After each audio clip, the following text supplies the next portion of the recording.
Hello and good morning. Barely made it, but it is still good morning. Sorry, I've been away for a few days. Had to, I needed some time off. Trying to work on this book that I'm putting together. It's getting there. It's feeling really good. By the way, just before we get started, look at this beautiful view.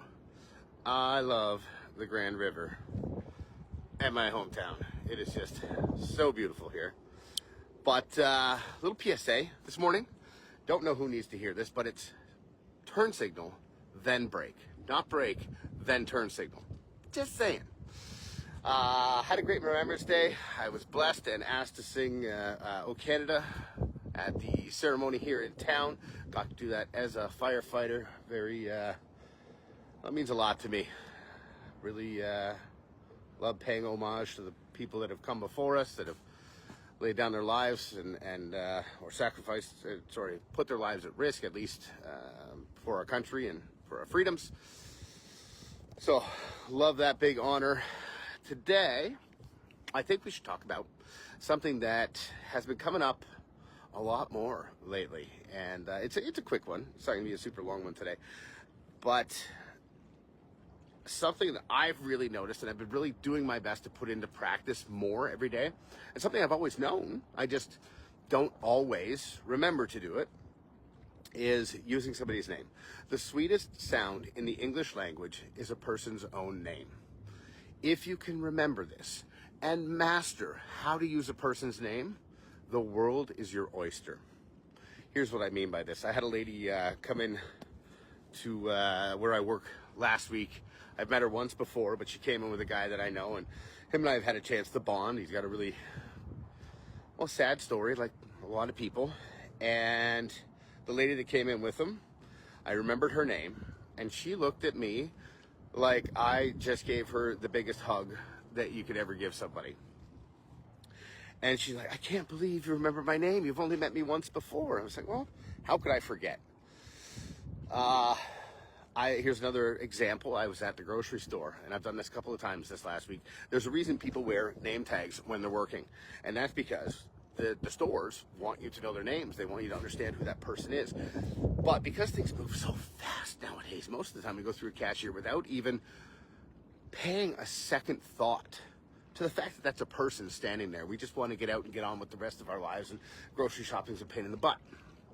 However, just taking a moment to recognize that they are a person and calling them by their name, you see these people light up. It is amazing. I saw it with a lady last week. I think her name was Kathy or Connie. I can't really remember now. But, she was really nice, and she was super helpful, and she just had this great attitude. And I said, thank you very much, Kathy or Connie. And you just saw her like, oh my gosh, you took the time to actually read my name tag and make me feel like I matter. Now, here's the thing about calling somebody by their name. So many people are like, oh, I'm terrible with names. No, you're not. You're just reinforcing the idea that you are terrible with names. There are tricks and tactics that you can use to understand, to remember people's names much more efficiently. But if you're already resigned to the fact that you're terrible with names, well, then guess what? You're going to be terrible with names. However, if you want to understand how to do it, I could teach you right now. It's actually kind of interesting. Some of this stuff I've had to relearn over the years. One of the things I used to do years and years and years ago, I was taught that if somebody sits on your bar, you can remember their name, they're going to be your friend for life. And they'll tip so much better, and yada. And it's absolutely true. They do. What we used to do is, sorry, I'm all jacked up this morning, I guess. I just had a really great conversation with a very bright young man, and I feel energized because of it. He's a good dude. But remembering somebody's name is like you make them feel important. And making somebody feel important is like the most important thing you can do. But making somebody feel important endears you to them. It makes them think that you actually take the time to make them feel important and make them feel like they matter. And that, too often in life, people just don't feel like they matter. It's kind of crazy. And if you can just take that second, it makes all the difference in their day, and probably, you never know, it could be in their whole life that make them feel better.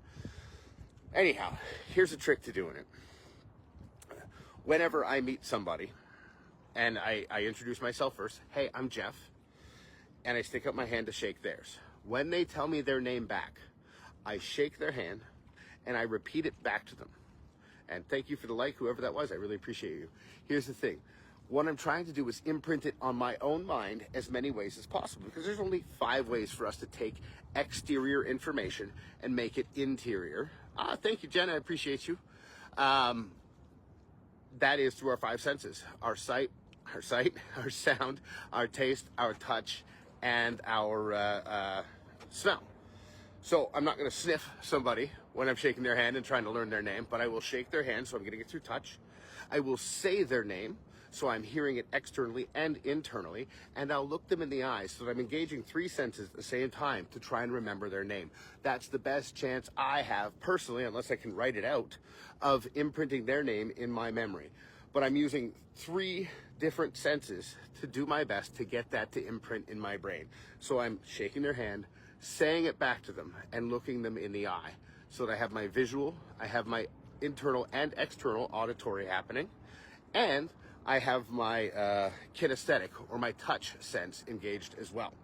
So shake their hand, say their name back to them, and look them in the eye. Take the time to do that, and you will remember more names, and you will get a far better response from people than you could possibly imagine just remembering their names.